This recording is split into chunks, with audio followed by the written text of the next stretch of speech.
అందుకని నా హస్తం దేవుడు ఆ కీర్తన చదవని మళ్ళొకసారి ఆ యొక్క 72వ కీర్తన మళ్ళొకసారి జ్ఞాపకం చేస్తాను. 72 73 కీర్తనలో చక్కటి మాట మనం చూస్తాం చూడండి. 23 నుంచి చదవండి. అయినను నేను ఎల్లప్పుడూ నీ యొద్దనున్నాను. 22 నుంచి చదవండి. నేను తెలివి లేని పశుప్రాయుడనైతిని. కీర్తనకారుడు దేవుని దగ్గర తను తాను ఎలా అప్పగించుకుంటున్నాడో మనం చూస్తాం ఇందులో. ఏమని తెలుసా? అయ్యా నేనెవరిని? తెలివి లేని పశుప్రాయుడును. అంటే ఏంటి అర్థము? తెలివి లేదు నాకు, ఒక పశువు లాంటి వాడను. నా ప్రవర్తన ఎలాంటిది? పశువు లాంటి వాడను. పశువులు ఏం చేస్తాయి చెప్పండి? తనందరూ వెళ్ళిపోతే ఎక్కడ పచ్చ కనబడితే అక్కడ ఏం చేస్తాం? వేస్తూ ఉంటుంది. దానికి గడ్డి అని తెలియదు, పంట అని తెలియదు. కొంచెం పంట పొలాల్లో కూడా ఏమైపోద్ది, దిగిపోద్ది. ఒకరు మనం కొట్టామనుకోండి, కొట్టి అంత దూరం తరిమేసి వెళ్ళిపోయామనుకోండి, మళ్ళీ కాసేపు ఏం చేస్తుంది? మళ్ళీ అదే పచ్చని చూసుకొని అందులో దిగి మళ్ళీ అదే మేస్తుంది. అలాంటి స్వభావం కలిగిన వాడను అంటున్నాడు ఇక్కడ. అర్థమైందా? నువ్వు ఎన్నిసార్లు శిక్షించినా కూడా, దెబ్బ కొట్టినా నాకేం రావట్లేదు, బుద్ధి రావట్లేదు. అలాంటి వాడిని అంటున్నాడు ఇక్కడ. తర్వాత ఏమన్నాడు? నీ సన్నిధిని మృగము వంటి వాడనై. మృగములాగా ఉన్నాను. మృగానికి తెలివితేటలు ఏమైనా ఉంటాయా? ఉండవు. అందుకేమన్నాడు తెలుసా? అయినా నేను ఎల్లప్పుడు నీ యొద్ద ఉన్నాను, నా కుడి చేయి నువ్వు పట్టుకొని ఉన్నావు. ఇదేనంట ఈయన దేవుని చేయి పట్టుకోవడం కాదు. అర్థమైందా? ఈయన దేవుని చేతి పట్టుకోవడం కాదు. దేవుడు ఏం చేశాడు? ఈయన కుడి చేయిని పట్టుకున్నాం. అందుకనే మనం అనేక సార్లు తప్పిపోయినప్పటికీ కూడా ఏమో మరి తిరిగి దేవుడు ఏం చేస్తాడు? పట్టుకొని దారికి తీసుకొస్తున్నాడు. అనేక మృగములాగా మనము చేసిన తప్పులు మరలా చేస్తూ జీవించినప్పటికి కూడా ఏం చేస్తున్నాడు? తిరిగి నడిపిస్తున్నాడు. ఎందుకంటే ఆయన మన చెయ్యిని ఏం చేశాడు? ఆయన పట్టుకున్నాడు. అయితే ఇక అన్నాడు, పట్టుకొని ఏం చేశాడు తెలుసా? నీ ఆలోచనను నడిపించదవు. ఏ ఆలోచనిస్తున్నాడు? ఈ పశుప్రాయ లాంటి వ్యక్తికి, ఈ మృగం లాంటి వ్యక్తికి ఏమిస్తున్నాడు? తన ఆలోచన ఇస్తున్నాడండి. దీని పరిశుద్ధాత్మ ద్వారా మనకేం చేస్తున్నాడు? ఆలోచన ఇస్తున్నాడు. మన ముందు వాక్యం ఉంది. అలాగే ఆ వాక్యం వివరించి చెప్పడానికి దైవ సేవకులు కూడా దేవుడు మనకి ఇచ్చాడు. ఇంకా అనేక రీతిలో దేవుడు ఏం చేస్తున్నాడు? మనకి తన ఆలోచనలో చెప్తూ ఉంటాడు. అర్థమవుతుందండి? కాబట్టి ఆ రీతి ఆలోచన ఏం చేస్తాడు? మనల్ని నడిపిస్తున్నాడు అంటున్నాడు. ఆయన మనల్ని ఆలోచన చెప్పి నడిపించేవాడు. అందుకని మనం ఆయన ఆలోచన కొరకు ఏం చేయాలి? దేవుని సన్నిధిలో కనిపెట్టాలి. మనం చాలాసార్లు ఇప్పుడు ఎంతమంది నేర్చుకుని నాకు తెలియదు, కానీ దేవునిలో మోకరించి ఒక విషయం దేవుని దగ్గర పెట్టి, ప్రభా ఈ విషయంలో నాకు సహాయం చేయి, ఈ విషయంలో ఏం చేయాలి అని, ఇది దేవుని చిత్తము అని నీకు అర్థమయ్యేదాకా ఏం చేయాలి? దేవుని సన్నిధిలో మోకరించి ప్రార్థించాలి, కనిపెట్టాలి, వాక్యం చదవాలి. ఇది దేవుని చిత్తము అని నీకేం కావాలి? మనస్సాక్షిలో ఏం కావాలి? కవ్వినప్పుడే నువ్వేం చేయాలి? అడుగులు ముందుకు వెయ్యాలి. అర్థమైందా? 2 మనసులతో మనం ఎప్పుడు ఏ పని చేయకూడదు. రెండు మనసులు ఉండకూడదు. మనం మనుషులకు భయపడో ఇంకొకరి నువ్వు చేసే ప్రయోజనము లేదు. దేవుని ఆలోచనలు ఏంటిదని ఏం చేయాలి? నువ్వు తెలుసుకోవాలి, కన్ఫర్మ్ చేసుకోవాలి. అందుకంటాడు దేవుని చిత్తం ఏదో పరీక్షించి తెలుసుకున్నట్లు అంటున్నాడు. దేవుని చిత్తం అవసరమైతే ఏం చేయాలి? నువ్వు పరీక్షించి తెలుసుకోవాలి. ఉదాహరణకి దేవుని చిత్తం తెలుసుకోవడానికి ప్రియులారా, గిద్యోను నాకు తెలుసు కదా.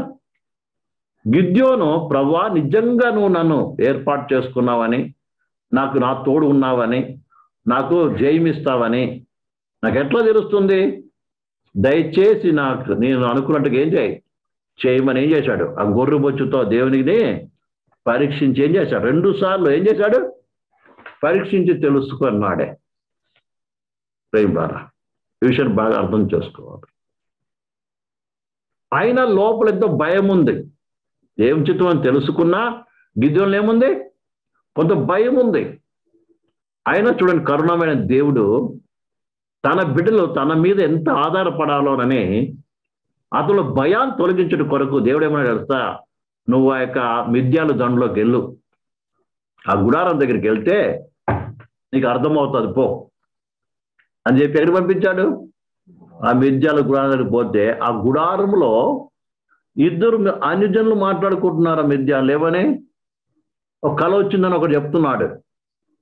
అప్పుడు అవతల వ్యక్తి ఏమని చెప్తున్నాడు? అయ్యా, ఆ దొర్లుకుంటూ వచ్చిన ఎవరి రొట్టె ఎవరా కాదు, గిద్యోనే. దేవుడు మనందరిని ఏం చేస్తాడు? గిద్యోని చేతికి అప్పగిస్తాడు, మా పని అయిపోయిందని వాళ్ళు చెప్పుకోవడం చూస్తున్నాడు. వెంటనే ఆయనకి పూర్తి ధైర్యం వచ్చేసింది. ఎవరికి? గిద్యోనికి. అర్థమైంది? ఆ రీతిగా దేవుడు తన చిత్తాన్ని ఏం చేసగలడు మనకి? ఒకవేళ నువ్వు ఆశపడినట్లయితే పరీక్షించిన దేవుడు ఏం చేస్తాడు? నిన్ను ఆయన చిత్తంలో ఏం చేస్తాడు? స్థిరపరుస్తాడు నిన్ను. ఇక నీకు ఎంతమంది చెప్పినా ఇదే దేవుని చిత్తం, నేను ఇలాగే ఉంటాను అన్నటువంటి నమ్మకం నీకు వచ్చేస్తుంది. ఇక భయపడ. కాబట్టి దేవుని ఆలోచన కొరకు నువ్వేం చేయాలి? నువ్వు కనిపెట్టాలి. ఎవరైతే దేవుని ఆలోచన నడిపించబడుతున్నారో వారు ఏం చేస్తున్నారు? చివరికంట తరువాత ఏం చేస్తాడు? మహిమలో చేర్చుకుంటాడండి. దేవుడు తన ఆలోచన నడిపించినప్పుడు ఏం చేయాలి? నిత్యంగా మహిమలోకి చేర్చబడతాం. ఒకవేళ ఆయన చిత్త ప్రకారం సంకల్పం నడవకపోతే ఏమో వాళ్ళే కలవరపడవలసి వస్తుంది. అందుకే దేవుని కూడా ఒక చిత్తం, ఒక ప్రణాళిక ఉంది ప్రతి మానవుని పట్ల. ఆ ప్రకారం ఏం చేస్తాడు? సమస్తము జరిగిస్తాడు. అందుకే ఏమాత్రం ఒక వ్యక్తి ఏం చేయకూడదు, ఏ స్థితి వచ్చినా సరే దానికి ప్రభు చిత్తంకి ఏం చేయాలి? మనం అప్పగించుకోవాలి. అర్థమైందండి? మనం చూసా అది కొత్త నిమిషంకి వచ్చినట్లయితే ప్రియమైన బిలారా, యోహాను అన్న యాకోబు ఏం చేశాడంటే, హేరోదు అతను పట్టుకొని ఖడ్గము చేతి ఏం చేశాడు? హతము చేసేసాడు. చంపడం లేదా? అదే టైంలో పేతురుని కూడా పట్టుకున్నారు. పేతురుని పట్టుకొని జైల్లో వేశారు. కానీ దేవుడు ఏం చేశాడు? పేతురుని దేవతలు పంపించి ఏం చేశాడు? తప్పించాడు. చూసారా? యాకోబు పట్లేమో అతను సాక్షి మరణించాలని దేవుని సంకల్పము. అదే రీతిగా పేతురును విడుదల చేసి ఇంకా సాక్షిగా వాడుకోవాలని, ఇలా ఒక్కొక్కరి పట్ల ఒక సంకల్పం దేవుడు కలిగి ఉన్నాడు. అర్థమైందా? కాబట్టి మన విశ్వాసం ఎప్పుడు కూడా వాళ్ళని చూసి వీళ్ళని చూసి ఏమి కాకూడదు, ఆధారపడకూడదు. అతనికి జరిగింది కదా అలాగే నాకు జరుగుతుంది, నాకు జరగాలని కోరుకోకూడదు. నీ పట్ల దేవుని ఉద్దేశం వేరు, నా పట్ల దేవుని ఉద్దేశం వేరు, నీ పట్ల దేవుని ఉద్దేశము వేరు. కాబట్టి దేవుని ఉద్దేశానికి ఏం చేయాలి? అప్పజెప్పుకోవాలి. అర్థమైందా? దానికి విరుద్ధంగా మనము చెయ్యకూడదు. ఈ కారుణ్య మరణం జరిగేది ఏంటి తెలుసా? అది నేను చెప్పాను కదా, ఒక వ్యక్తి బాగలేకుండా మంచం పట్టాడు, లేకుంటే ఏం చేస్తాడు? వృద్ధాప్య స్థితి వచ్చేసింది. ఈయన ఏ పని చేయలేడు. అదే కావున ఈయనకి నలుగురు ఏం చేయాలి? పరిచర్య చెయ్యాలి. దాన్ని బట్టి ఇతని మూలం ఏం కలుగుతుంది? ఎవరికి ఏం లేదు, ఉపయోగము లేదు, ఇంకా నలుగురు నష్టమే కలుగుతుంది. కాబట్టి ఈయన ఏం చేయాలి? ఏం చేయాలి? ఈయన్ని చంపేయాలి. లేదు ఆ వ్యక్తే చూసేయమంటాడంటే నన్ను చంపేయండి అని చెప్తాడు. అప్పుడు ఆయన ఏం చేయాలి? ఆయన పర్మిషన్తో కావచ్చు, లేకపోతే ఎవరు ఇక్కడ ఉంటే యొక్క కొడుకులు కావచ్చు, ఇంకెవరైనా కావచ్చు. అంటే ఏం చేస్తున్నారు? ఇది ఏ మాత్రం దేవుని యొక్క ఉద్దేశ సంకల్పము కాదు. కాబట్టి ఇది కేవలము దేవుని సంకల్పానికి విరోధమైనది. అర్థమైందండి? పరిశుద్ధ గ్రంథం చూసినప్పుడు పూర్ణ వయస్సు గలవారై, అందుకే చూడండి ఇక్కడ దేవుని యొక్క వాగ్దానం, ఒక వాగ్దానము నాకు గుర్తుకొస్తుంది. ప్రియమైన బిడ్డలారా, యోబు గ్రంథము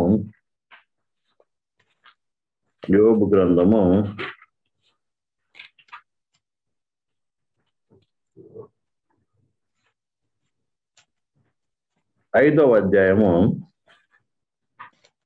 26వ వచనం చదవండి.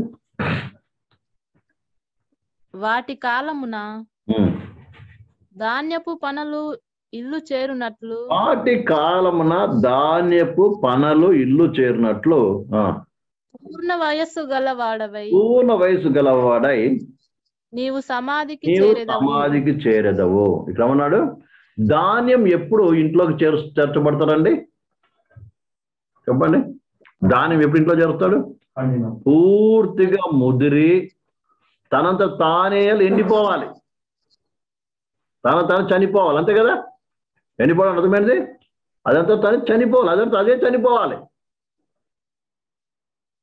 అప్పుడేం చేస్తారు? దాన్ని ఇంట్లోకి చేరుస్తారు. అంతే కదా? పచ్చగా ఉన్నప్పుడు కోసేస్తారా? కోయరు. అలాగనే నీవు కూడా ఏం కావాలి? పూర్ణ వయసు గలవాడై ఏం కావాలి? నీవు ఎక్కడికి చేర్చవద్దు, నీ యొక్క సమాధిలోకి చేర్చబడతావు అని చూస్తున్నాం. మన అబ్రహాం గారిని, ఇస్సాకు, యాకోబులని, మిగతా వారిని చూసినప్పుడు ఏం చేశారండి? పూర్ణ వృద్ధులయ్యేంత వరకు కూడా ఏం చేశారు? ఉన్నారు, అలా ఉంచారు. కానీ ఎవరిని కూడా బలవంతంగా ఏం చేయలేదు, మరణింప చెయ్యలేదు. అది ఎవరికి హక్కులే, దేవుడు తీసుకొని పోవాలి. అదే ఎక్కడికి పోదాం? దేవుడు ఈ ప్రాణాన్ని తీసుకోవాలి. ఎందుకంటే ప్రాణం ఇచ్చినవాడు ఆయన, జీవాత్మ ఇచ్చినవాడు ఆయన, ఆయనే తీసుకొని పోవాలి తప్ప తను తాను జీవాన్ని తీసుకోవడానికి కానీ, తను తాను మరణానికి అప్పగించుకోవడానికి కానీ, లేకుంటే ఇతరుల వలన మరణింపబడదాము కానీ అది దేవునికి ఉద్దేశం ఏమాత్రము కాదు. ఇప్పుడు కావాలంటే అపోస్తులు మనం చూస్తాం. అపోస్తులు పౌలుకి ఎన్నోసార్లు మరణాపాయ స్థితి వచ్చింది. అర్థమైందా? ఎన్నోసార్లు ఏమైంది? ఒకసారి అయితే రాళ్ళతో కొట్టి చచ్చిపోయాడు అనుకుని వదిలిపెట్టి వెళ్ళిపోయారు. అయినా దేవుడు ఏం చేశాడు? తిరిగి బతికించి ఏం చేసి వాడుకున్నాడు. అలా ఎన్నోసార్లు జరిగింది. అందుకే మనం చదువుకున్నాం దీనికి ముందు, మరణం నుండి తప్పించుట యెహోవా వశము అన్నాడు. మరణం తప్పించగల, నేను మరణం తప్పించాలంటే ఎవరి చేతిలో ఉంది? సమయం వచ్చేంత వరకు నీ ఎవరు ఏమీ చెయ్యలేరు. అదే యేసు ప్రభు జీవితంలోనే చూస్తున్నాం. నా సమయం ఇంకా రాలేదన్నాడు. ఎన్నోసార్లు ఏమన్నాడు? ఎంతమంది నేను చంపేస్తాను, నేను పట్టుకోబోతారు, అది ఇది అంటే ఏమన్నాడు? ఏ రోజు అంటాడు నేను చంపేస్తాను అంటే ఏమన్నాడు? అన్న అక్కతో ఇలా చెప్పండి, ఇంకా 3 రోజులు ఇక్కడే ఉండి సేవ చేస్తాను అన్నాడు. ఏం చేయగలిగాడా? చేయలేడు. సమయం రాకముందు ఎవరు ఏమీ, యేసే కాదు ఎవరిని కూడా ఎవరు ఏమీ చేయలేరు. చేసే అధికారం కూడా లేదు. విషయం బాగా అర్థం చేసుకోవాలి. సమయం వచ్చేవాడు మాత్రమే పేతురు కానీ, పౌలు కానీ వారు ఎలాంటి పరిస్థితులు జీవించారు. వాళ్ళు రోజు చచ్చిపోతాం, ఈరోజు చచ్చిపోతాం అనుకునేవాళ్ళు. వాళ్ళు ఎలా ఉండేది? ఈరోజు ఏమైపోతాం, మా పని అయిపోయింది అనుకునేటువంటి వాళ్ళు. ఆయన దేవుడు బ్రతికించాడు. చివరి సమయం వరకు వాళ్ళని వాళ్ళ ద్వారా దేవుని సంకల్పం ముగించే వరకు ఏం చేశాడు? వారిని ఈ లోకంలో పెట్టాడు. ఆ తర్వాత ఏమయ్యారు? వాళ్ళు అసాక్షులుగా ఇవ్వడం, మరణించడం జరిగినది. కాబట్టి సింపుల్గా మనం తెలుసుకునేది ఏంటంటే, ఈ లోకంలో పుట్టిన ప్రతి మానవుని పట్ల ఒక సంకల్పం అనేది ఉంది. ఆ సంకల్ప ప్రకారం ఆయన సమస్తము జరిగిస్తాడు. అర్థమైందా? ఆ సంకల్పం అది మారదు. ఆ సంకల్పం ఏం కాదు, మారేది కాదండి.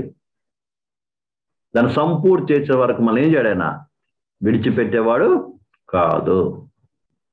ఒకవేళ మనల్ని మన పట్ల ఆయన ఉద్దేశం పూర్తి అయినట్లయితే మనకి చెప్పి మరి ఏం చేస్తాడు, మనల్ని తీసుకొని తన మహిమలోకి తీసుకుని వెళ్ళ సమర్థవంతుడు. లూకా సువార్త 7వ అధ్యాయం 30వ వచనం చదువుదాం. హల్లెలూయా, ప్రైజ్ గాడ్. లూకా సువార్త 7వ అధ్యాయం 30వ వచనం. పరిసయ్యులను ధర్మశాస్త్రోపదేశకులను అతని చేత బాప్తిస్మము పొందక తమ విషయమైన దేవుని సంకల్పమును నిరాకరించిరి. కొంతమంది దేవుని సంకల్పము కూర్చి తెలియపరిచినప్పటికి కూడా కొంతమంది ఏం చేస్తారంట, ఆ సంకల్పాన్ని ఏం చేస్తున్నారు, వాళ్ళు నిరాకరిస్తున్నారు. ఇక్కడ మారు మనసు పొందడమైన సంకల్పం. బాప్తిస్మం యోహాను ఏం చేశాడు, పరలోకం సమీపించిన మారు మనసు పొందుడి. అది ఆ దిన ఆయన సంకల్పము. కానీ చాలా మంది శాస్త్రులు పరిస్థితులు ఏం చేశారంట, ఆయన సంకల్పం ఏం చేశారండి, నిరాకరించారు. నిరాకరించడం ద్వారా ఏమైంది వాళ్ళ పరిస్థితి? తర్వాత భయంకరమైనటువంటి శిక్షకు పాత్రైన మనం చూస్తూ ఉంటాం. ప్రేమ ద్వారా 23:50 వచనం చదువుదాం. 23:50. అరిమితయి అను యూదుల పట్టణపు సభ్యుడైన యేసేపు అని ఒకడుండెను. అతడు సజ్జనుడును నీతిమంతుడునై ఉండి వారి ఆలోచనకును వారు చేసిన పనికిని సమ్మతింపక దేవుని రాజ్యము కొరకు కనిపెట్టుచుండినవాడు. ఇక్కడ వ్యక్తి కనబడుతున్నాడు. ఎవరైనా? అరిమితయి యేసేపు. ఇతడు ఎవరైతే దేవుని సంకల్పాన్ని తునీకరించారో వారితో చేరక ఏం చేశాడైనా దేవుని సంకల్పం కొరకు ఏం చేశాడంట, ఎదురు చూశాడు. దేవుని సంకల్పం అనుసరించడానికి ఏం చేశాడు, తన జీవితాన్ని అప్పగించుకున్నాడు. ఎందుకంటాడు, అతడు సజ్జనుడు నీతిమంతులై ఉండి వారి ఆలోచనకు వారు చేసిన పనికి సమ్మతింపక దేవుని రాజ్యం కొరకు ఏం చేశారు, కనిపెట్టెను. అందరేమో ఇతనితో పాటు ఉన్నటువంటి వారు ఎవరు, శాస్త్రులు పరిశీలు అందరూ ఏమయ్యారు, దేవుని సంకల్పాన్ని తునీకరిస్తే ఈయన చేశాడు, దేవుని సంకల్పాన్ని ఏం చేశాడు, స్వీకరించాడు. దానిపైన నడవలేదండి. కాబట్టి ఈ లోకంలో దేవుని సంకల్పం చెప్పినప్పటికీ తెలియపరిచినప్పటికి కూడా కొంతమంది మాత్రం ఏం చేస్తారు, దేవుని సంకల్పాన్ని అంగీకరిస్తారు. కొంతమంది ఏం చేస్తారు, దాన్ని తునీకరిస్తారు. దేవుని తునీకరించిన వారేమో నరకానికి వెళ్తున్నారు. దేవుని సంకల్పానికి లోబడిన వారు, తమ జీవితం అప్పగించుకున్న వారు ఏమి చేస్తున్నారు, పరలోక వారు అంటే నిత్య మహిమలోకి వెళ్తారు. ఈ విషయం మనం బాగా అర్థం చేసుకోవాలి. తర్వాత ప్రియమైన బిడ్డలారా, అపోస్తుల కార్యంలో 5:38. అపోస్తుల కార్యంలో 5:38. కాబట్టి నేను మీతో చెప్పున్నదేమనగా ఈ మనుషుల జోలికి పోక వారిని విడిచిపెట్టుడి. ఈ ఆలోచన అయినను ఈ కార్యము నైనను మనుషుల వలన కలిగిన దాయన అది వ్యర్థమగును. దేవుని వలన కలిగిన దాయన మీరు వారిని వ్యర్థపరచలేదు. చాలండి. ఇక్కడ ఒక మాట అంటున్నాడు చూడండి. ఈయన గమేలినటువంటి ఒక గొప్ప పరిసయుడు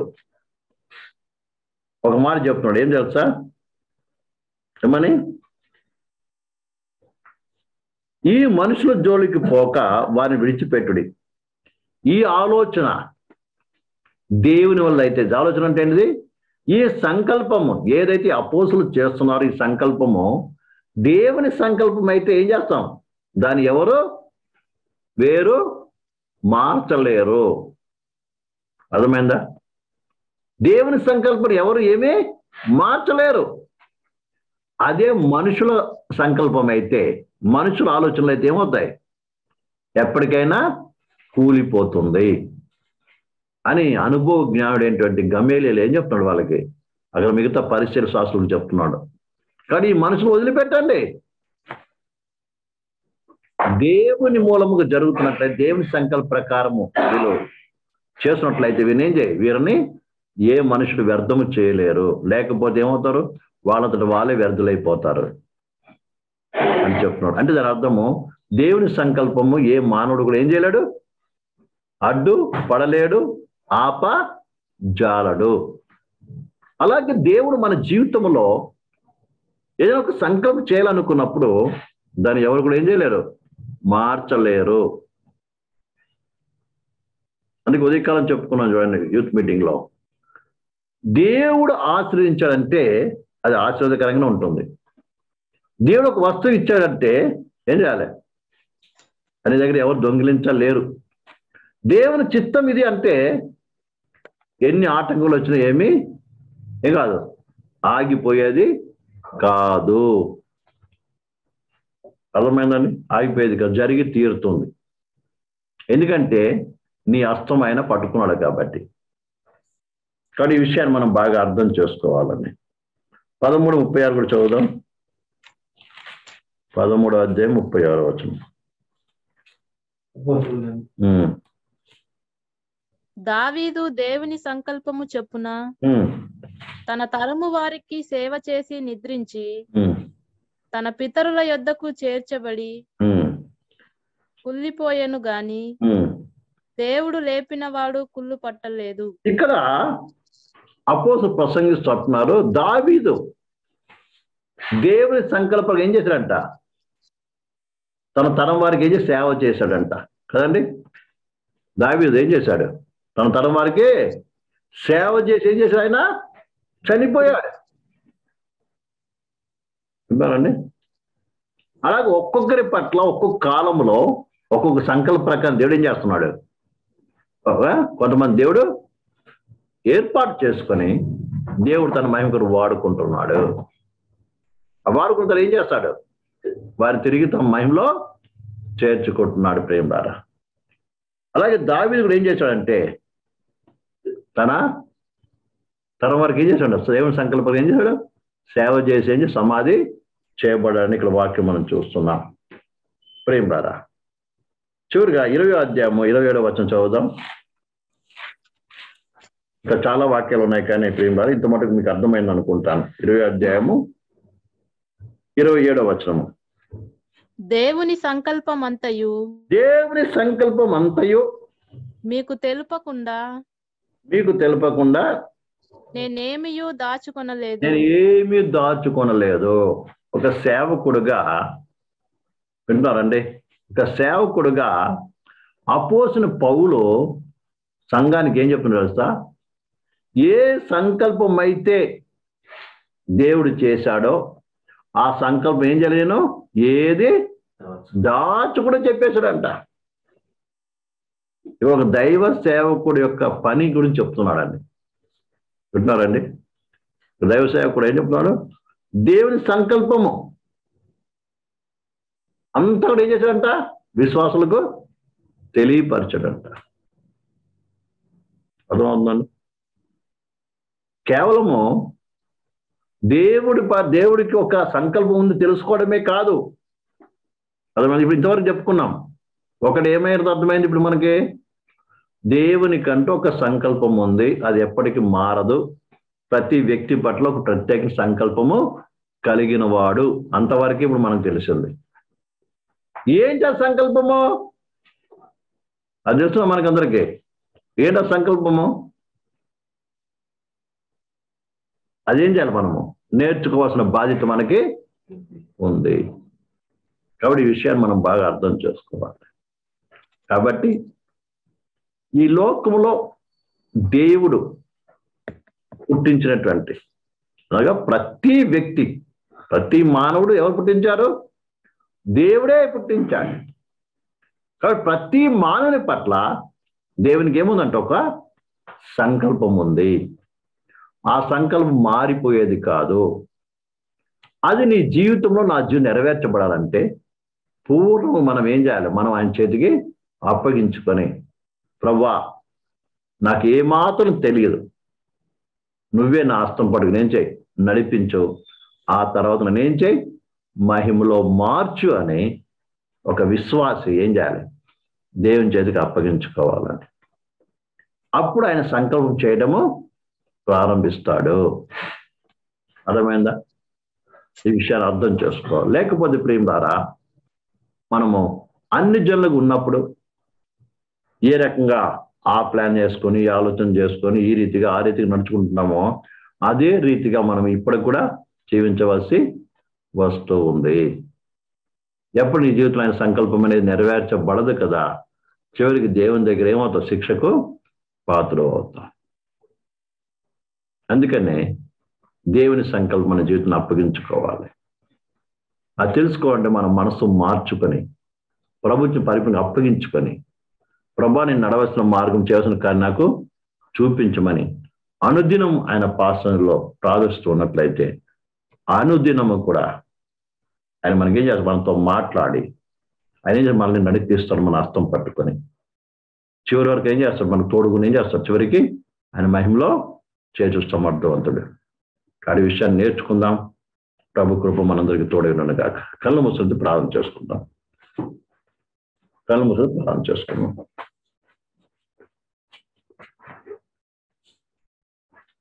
దేవుని వాక్యం విన్న ప్రియ సహోదరి సహోదరుడా,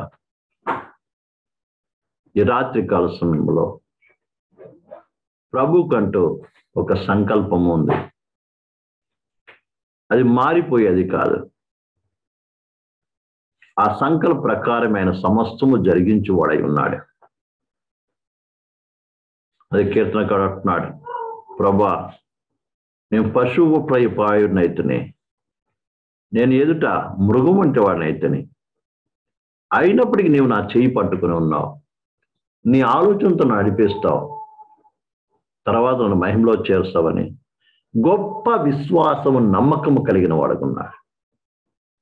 ఆ రీతిగా ప్రియ సహోదరి సహోదరులారా, ఈరోజు మనం కూడా ప్రభువా నేను పశుప్రాయుడిని, మూఢుడైన ప్రభు, నాకేమీ తెలియదయ్యా, ఏ సంకల్పం చేతను పుట్టించావో, ఏ సంకల్పం చేత రక్తం పెట్టి కొనుక్కొని బిడ్డగా చేసుకుని సంఘంలో చేర్చుకొని నాకు ఈ ఉపదేశం ఇస్తున్నావా ప్రభా, ఆ ఉద్దేశ సంకల్పం నా జీవితం నెరవేర్చండి. పరిశుద్ధాత్ముడా అన్నాడైతే కీర్తనకాడు తన కుడి చేయి పట్టుకొని ఉన్నాడు అన్నాడే. కానీ ఈ దినము దేవుడు పరిశుద్ధాత్ముడు మనలో నివసిస్తున్నాడు. ఎందుకంటే మనందరికీ కూడా ఆయన సంకల్ప ప్రకారము తన ఆలోచన చెప్పి మనం నడిపించడానికి, మన మహిమగా మార్చి ఆయన మహిమగల రాజ్యంలో ప్రవేశపెట్టడానికి మనలో ఉన్నాడే ప్రేమిలారా. కాబట్టి మనం ఆయన చేతికి అప్పగిస్తున్నాం. అందుకే అపోస్తలులు అంటున్నారు, మేము మహిమ నుండి అధిక మహిమ భారంలోకి వెళ్తున్నాం అంటున్నాడు. ప్రియ సహోదరి, మనమందరం మహిమగా మార్చబడాలి. మహిమలో చేర్చబడ్డాం కాదు, మనమే మహిమగా మార్చబడేటువంటి యొక్క ఆధిక్యతను ప్రభు కలగచేస్తాం. అందుకొరకు మనము మన జీవితాన్ని ప్రభుకి అప్పగించుకుందాం. ఆయన నడిపించమని అప్పగించుకుందాం. ఇజ్రాయెల్ విడిపించిన దేవుడు మేఘంకి దేనికి నడిపించాడు, ఆ రీతి పరిశుద్ధాత్మ ఆదిలో మనందరూ నడిపించి ఆయన మహిమలో చేర్చడానికి మన మహిమగా మార్చి ఆ మహిమల రాజ్యంలో ఉంచడానికి మనం ఉన్నాడు. కాబట్టి ప్రభు ఆత్మకు మనం అప్పగించుకుందాం. అలాగే praise God, praise God, praise God, praise God, praise God, praise God, praise God, praise God. ప్రార్థన చేసుకుందాం. స్తోత్రం తండ్రి, మహోన్నతుడా, మహాపరిశుద్ధుడా, జీవముల తండ్రి, ఈ రాత్రికాల సమయంలో ప్రభు నీకంటూ ఒక ఆలోచన ఉన్నది, కలిగిన వాడుగా ఉన్నావు. నీవే సంకల్పించిన సంకల్ప ప్రకారము సంవత్సరం జరిగించి వాడగా ఉన్నావు. నీ సంకల్పం మార్పు లేనిది, నీ సంకల్పం స్థిరమైనది. కాబట్టి ఈ సంకల్పాన్ని మా జీవితం అప్పగిస్తున్నా. మానవుడి మమ్మల్ని మహిమగా మార్చి నీ మహిమ రాజులు ప్రవేశించడానికి మనం సిద్ధపాటు చేయమని కృప అనుగ్రహించమని ప్రభు మా జీవితంలో ఈ సంఖ్యలు నెరవేరకుండా అటు ఇటు వెళ్ళకున్నట్లు మమ్మల్ని సరి అయిన మార్గంలో సరి అయిన త్రోవలో సరైన ఆలోచన చేత మమ్మల్ని అందరూ నడిపించి మేము చేర్చమని నేను గొప్ప చేసుకోమని ప్రతి వేళ దీవించి పంపించమని ఎంతోమంది అనారోగ్యంతో బాధపడుతున్నారు ప్రభు అందరూ ముట్టి సంపూర్ణ స్వస్థత గురించి విడివిడుదల చేసి కార్యం చేసి మేము దీవించు సహాయం చేయమని ఏ సమయంలో ఇప్పుడు అవసరం తండ్రి ఆమేన్. మన తండ్రి దేవుని ప్రేమే కుమారుడైన యేసుక్రీస్తు కృపయు పరిశుద్ధాత్మగా నిన్న సహవాసము కొన్ని మంది లోక సకల పరిశుద్ధులకు కూడా ఆయన రాకడ పర్యంతము తోడే నడిపించును గాక ఆమేన్. అందరికీ కూడా యేసుక్రీస్తు నామములో వందనాలు.